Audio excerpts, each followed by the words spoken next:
नमस्कार, मी अभिजित करंडे. मुंबई तक आपल्या सर्वांचं स्वागत आहे. सातारा जिल्हा परिषदेमध्ये काल ज्या पद्धतीच्या घडामोडी घडल्या त्यानंतर आज त्याचे पडसाद जे आहेत ते सदनामध्ये पूर्णपणे उमटताना बघायला मिळाले आणि आज दिवसभर त्याची चर्चा विधान परिषदेमध्ये आणि विधानसभेमध्ये होती. आपल्यासोबत शंभर देसाई साहेब, काय काय झालं चौथ्या मजल्यावर सातारा जिल्हा परिषदेच्या? नाही, मी मगाशी बोललो ना, जिल्हा परिषदेच्या अध्यक्ष उपाध्यक्षाच्या निवडीला जाताना आमचे जे सदस्य आमच्या बरोबर येत होते त्या सदस्यांना पोलिसांनी अडवलं, मतदानाला जाण्यापासून त्यांना रोखलं आणि त्यांना मी घेऊन आज जात असताना माझ्याशी सुद्धा पोलिसांनी माझ्याशी मकरंद पाटलांशी, शशिकांत शिंदेंची, खासदार नितीन पाटलांची धक्काबुक्की केली आणि त्या सदस्यांना मतदानाला जाण्यापासून रोखलं आणि पोलिसांनी बळाचा वापर करून त्या दोन सदस्यांना बेकायदेशीरपणे अटक करून त्या ठिकाणून घेऊन गेले. पण पोलिसांनी अशा पद्धतीची कारवाई करताना मंत्री समोर आहेत आणि तरीही त्यांनी धक्काबुक्की करणं, तरीही त्यांनी म्हणजे निवडणूक प्रक्रियेत हस्तक्षेप करणं आणि त्याच्यावरून तुम्ही आज सभागृहामध्ये प्रश्न उपस्थित केले, पण त्याला म्हणावा तसा काही कारवाईचा जोर त्याच्या मागे लागला नाही. कोण म्हणतं लागला नाही? विधान परिषदेमध्ये निलंबन जाहीर झालं ना. पण तो निर्णय अजून सुद्धा मुख्यमंत्र्यांनी अपहोल्ड केला नाही. सभापतींचा निर्णय कधीही मोठा असतो. विधान परिषदेचे सभापती आणि विधानसभेचे अध्यक्ष ह्यांनी दिलेल्या निर्णयाचं सरकारला पालनच करावं लागतं. सरकारला त्यांचे आदेश पाळावेच लागतात. त्यामुळे काय कार्यवाही झाली नाही असं म्हणता येणार नाही. जोपर्यंत त्या निर्णयाचं पुनरुच्चार होत नाही किंवा त्याचा काय परत तो निर्णयाचा फेरविचार होत नाही तोपर्यंत त्या निर्णयाची अंमलबजावणी करावीच लागते. काही प्रतिसाद दिला नाही असं नाही. विधान परिषदेमध्ये याच्यावर सविस्तर चर्चा झाली आणि त्या ठिकाणी सांगितले गेले की सातारा एसपीचं आम्ही निलंबन करायचे आदेश देतो म्हणून. तुम्हाला खात्री आहे की तुषार दोषी हे सातारा एसपी म्हणून भविष्यात कार्यरत राहणार? या संसदीय आयुधांवरती, या विधानमंडळाच्या पवित्र सभागृहावरती माझा पूर्ण विश्वास आहे. मला असं वाटतं या पवित्र विधानमंडळातनं आजपर्यंत दिलेल्या सगळ्या आदेशांचं पालन झालेलं आहे. तसंच आजही दिलेल्या आदेशाचं पालन होईल. एक होते शिवेंद्रराजे आणि दुसरे होते जयकुमार गोरे. तुम्ही काय म्हणाल ज्या पद्धतीच्या घडामोडी घडल्या तिथे? काय त्यांचं काय विचारायचंय, काय म्हणायचंय? तेच तर होते ना या सगळ्या मागे. मग समोरच आहे ना, ते दोघं एका बाजूला होते, मी मकरंद पाटील एका बाजूला होतो. दोन बाजूच होत्या ना समोर समोर. राष्ट्रवादी काँग्रेस पक्ष, शिवसेना एका बाजूला, अध्यक्ष तुमच्या आमदारांच्या भाजप एका बाजूला, असे समोर दोन बाजू होत्या. पण अध्यक्ष आमदारांच्या पत्नी झाल्या, त्या शिंदेच्या आमदार तुमच्या त्या भाजपनं निवडून आल्यात ना. पण त्या मान्य आमदार महेश शिंदेच्या पत्नी सौभाग्यवती प्रियाताई शिंदे या भाजपच्या प्रदेश कार्यकारिणीच्या उपाध्यक्ष आहेत. अनेक वर्ष, 2 वर्ष झाली. आणि त्या भाजपच्या जिल्हा कोर कमिटीच्या सदस्य आहेत आणि त्या भाजपच्या जिल्हा परिषदेला कमळ चिन्हावरचे अधिकृत सदस्य निवडून आलेले आहेत. त्याच्यामुळे ते झाले. महेश शिंदे म्हणतायत की आम्ही काही चुकीचे केलं नाही. कोरेगाव तालुक्यामध्ये आमची प्रिपोल अलायन्स आहे भाजपसोबत. मला कल्पना नाही कोरेगाव तालुक्यामध्ये मग हे 2 सदस्य कसे निवडून आले शिवसेनेच्या चिन्हावर? प्रिपोला अलायन्स जर असेल तर जे 2 सदस्य फाळके आणि जगदाळे हे 2 जे सदस्य होते ते कसे काय शिवसेनेच्या चिन्हावर निवडून आले? 2 दिवस आधीपर्यंत कसं काय ते शिवसेनेबरोबर होते? मग प्रिपोला अलायन्स होता तर तुम्ही शिवसेनेबरोबर पण अलायन्स आणि बीजेपी बरोबर पण अलायन्स. म्हणजे एका बाजूला राष्ट्रवादी काँग्रेस आणि शिवसेना एकत्र आणि बीजेपी विरोधात. त्यातल्या एका शिवसेने भूमिका तुमच्या पक्षापेक्षा वेगळी असं एका शिवसेनेबरोबर हिकडा अलायन्स आणि एका बीजेपी बरोबर, म्हणजे द्विदळी हात.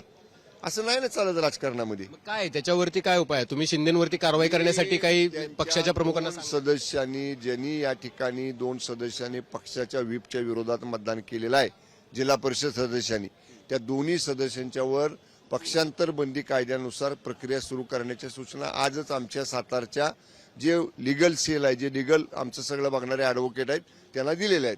आज त्या बाबतीत मी माननीय मुख्य नेते शिंदे साहेबांची परवानगी घेतली. त्यांच्या कानावर घालून या बाबतीतली मी सूचना आमच्या वकिलांना दिलेल्या आहेत.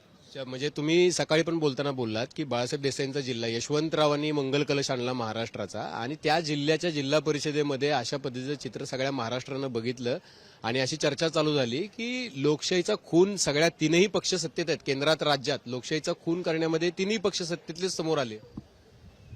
नाही, आम्ही काय खून केला? आम्हाला उलट आमच्याशी धक्काबुक्की झाली. आमच्या सदस्यांना म्हणजे जो नियमानं अधिकार लोकशाही मतदान करायचे त्यापासून रोखलं. अहो साहेब, 302चे आरोपी कोर्टात जे जेलमध्ये असतात त्यांना कोर्ट सांगतं मतदानापुरतं न्यान परत आणा. हे तर मताला चालले होते. बरं, मतदान करून आल्यावर अटक करता आली असती किंवा मतदानाला जाताना अटक करायची, आत न्यायचं, मतदान करायचं आणि पुन्हा बाहेर आणायचं. एवढं काय म्हणजे सरळ सरळ षडयंत्र होतं. हे महाराष्ट्रानं ओळखलेलं आहे. त्याच्यामुळे याच्यापेक्षा काय आम्हाला जास्त बोलायचं नाही. ओके. मला फक्त शेवटचा प्रश्न. मुख्यमंत्री म्हणाले की शिंदे साहेबांनी आज सभागृहामध्ये त्या सगळ्याबद्दलची ज्यावेळेला निवेदन केलं ते म्हणाले की शिंदे साहेबांनी आता उपमुख्यमंत्र्यांनी वस्तुस्थिती मांडली, रियालिटी त्यांचा शब्द आहे, वस्तुस्थिती मांडली. आता आम्ही याच्याबद्दल चौकशी करून कारवाई करू. काय पद्धतीची कारवाई तुम्हाला अपेक्षित आहे? कारण तुमचं अध्यक्षपद तर गेलं, तुमचं प्रिपोल अलायन्स होतं, तुमचं तिथं बहुमत होतं, ते तर गेलं. तुम्हाला ते अध्यक्षपद तर मिळणार नाही. नंबर गेम मध्ये समजा गेलं असलं, लोकशाही मार्गानं आमचं 37 जागा लोकांनी निवडून दिलेल्या आहेत साहेब. 1 महिन्यापूर्वी जे मतदान झालं, कौल कोणाच्या बाजूने? लोकशाहीमध्ये लोकमताला महत्व आहे, लोकशाहीमध्ये मतदानाला महत्व आहे. जिल्ह्यातली जनता ही राष्ट्रवादी काँग्रेस आणि शिवसेनेच्या अलायन्स बरोबर आहे, हेच यातनं सिद्ध झाले. मुख्यमंत्र्यांचा पाठिंबा आहे भाजपच्या दोन्ही नेत्यांना, त्यामुळे हे सगळं घडलं. त्याशिवाय घडू शकत नाही. त्यांच्या पक्षप्रमुखांचा पाठिंबा आहे. मुख्यमंत्र्यांच्या बद्दल आम्ही भाष्य करू शकत नाही. शेवटी कसं आहे, काही मर्यादा आम्ही पाळलेल्या आहेत शिवसैनिक म्हणून, शिवसेनेचे मंत्री म्हणून. त्यामुळे त्या बाबतीत जरी भाष्य आता तरी आम्ही करू शकत नाही. 2029 ट्रेलर आहे का? मी आता नाही त्याच्यावर काय बोलणार. बघू, वेळ अजून दूर आहे. ठीक आहे. तर हे आहेत शंभूराज देसाई, ज्यांनी सांगितले की बघा, नाराजी स्पष्टपणे बघायला मिळते आणि त्या नाराजीच्या पलीकडे जाऊन खऱ्या अर्थानं भाजपनं ज्या पद्धतीचं राजकारण केलं, त्यांचा अध्यक्ष झाला, राजकारणामध्ये अध्यक्ष झालेला आहे, राजकारणामध्ये आता ते बदलता येणार नाहीये. तुषार दोषींवरची कारवाई सुद्धा ती बदलता येणार आहे का? तर मला असं वाटतं ती कदाचित बदलू शकते. त्याचं कारण असं आहे की अजून सुद्धा तुषार दोषी त्या खुर्चीवर बसलेले आहेत या सभागृहानं निर्देश दिल्यानंतर सुद्धा, आणि उपसभापतींनी किंवा तालिका अध्यक्षांनी निर्णय दिल्यानंतर दिलेला जो निर्णय आहे तो लागू आहे का, हा सुद्धा प्रश्न विचारला जातोय. आणि म्हणून आज जेव्हा शशिकांत शिंदेनी या सभागृहामध्ये विचारलं की जो निर्णय इथं तालिकाध्यक्ष घेतात किंवा आसनावरती बसलेले कुणीही सदस्य घेतात सभापतींच्या आसनावरती, तर तो निर्णय जो आहे तो बदलता येत नाही, असं रुलिंग द्या अशी मागणी केली. तर त्याच्यावरती सुद्धा खूप मोठा गहजब झाला. मला असं वाटतं की महाराष्ट्राच्या राजकारणामध्ये अशा पद्धतीचं चित्र कधीही बघायला मिळालेलं नव्हतं. आपण इथे सभागृहामध्ये ज्याला आहोत, हे विधान भवन आहे, इथं छत्रपती शिवाजी महाराजांची मूर्ती आहे आणि पलीकडे यशवंतराव चव्हाण आणि बाकीच्या लोकनेत्यांच्या मूर्ती आहेत. ज्यांनी मंगल कलश आणला, ज्या यशवंतराव चव्हाणांच्या नावाने सातारा जिल्हा ओळखला जातो, त्या जिल्ह्यामध्ये मंत्र्यांमध्ये हाणामारी, मंत्र्यांमध्ये सत्तेतल्या 3 पक्षांमध्ये हाणामारी, आणि हाणामारी म्हणजे केवळ जिल्हा परिषद अध्यक्षपदासाठी. एका पद्धतीचं गँगवॉर जे आहे ते सातारा जिल्हा परिषदेनं बघितले, न भूतो न भविष्यती परिस्थिती जी आहे ती अनुभवलेली आहे. आता त्याच्यावरती दोन्ही बाजूंनी शब्दांचा कितीही मुलामा दिला आणि कितीही शब्द काय आपण म्हणू की कोमल वापरून त्याच्यावरती थोडंसं परिस्थिती आटोक्यात आणण्याचा प्रयत्न केला, तरी सुद्धा ते लपणारं नाही.